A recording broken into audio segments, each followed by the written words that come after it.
अच्छा ये बात बा। मरते हैं मुझ पे मेरे हैं लाखों सनम। मोबाइल है इसकारे चुंबक सब आते मेरे पास न बुलाते हैं हम। मरते हैं मुझ पे मेरे हैं लाखों सनम। ऐसे ही चलती रहो तुम सही जा रही हो। क्या ऐसे ही चलती रहो तुम सही जा रही हो। अच्छा बाजारे चा बाजार में ये रानी कुमार में भतार वाला भतार वाला नाचा उठा रही हो। बाजारे चा बाजार में ये रानी कुमार में भतार वाला नाचा उठा रही हो। हाँ तब का अच्छा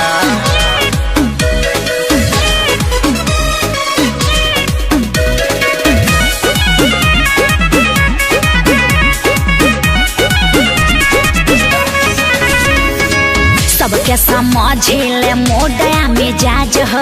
हमारा जवानी के अलग बराज अरे हो। चूस गईले तो हर जूता जवानी तब बिक रहल बा तो हर जूता जवानी। चीज ऐसन बा हमेशा बिकते रही। हमार सर गइल बा का। सबके समझिले मोडया मिजाज हो।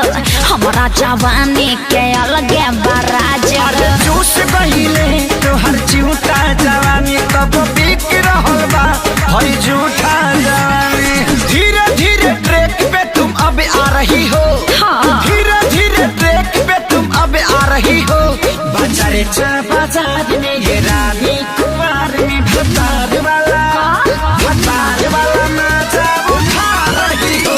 बाजारे चा बाजार में ये रानी कुमार में भतार वाला नाचा उठा रही हो। अरे टाइम बा उठावे दा। कातना ले उठाइबू आ कातना लोग के उठाइबू।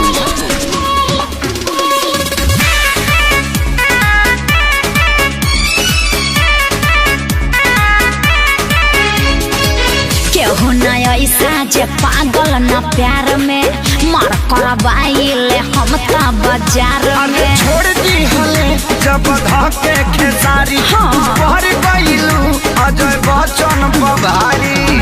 अरे हम सब पे भारी पड़ जाने। आदमी है कि भैंस रे। केहू न ऐसा जे पागल न प्यार में मार करवाइले हम ता बाजार अरे में। छोड़ दी हले जब धके खेसारी का? भर गइलू अजय बच्चन बभारी। मड़ई में गरइए बाछी खूब खा रही हो। अच्छा मड़ई में गरइए बाछी खूब खा रही हो। ओके बाजारे चा बाजार में ये रानी कुमार में भतार वाला भतार वाला नाचा उठा रही हो। पक्का। बाजारे चा बाजार में ये रानी कुमार में भतार वाला नाचा उठा रही हो। हाँ तो दिक्कत का बा तहार हिकत का बा। माइयो गे माइयो।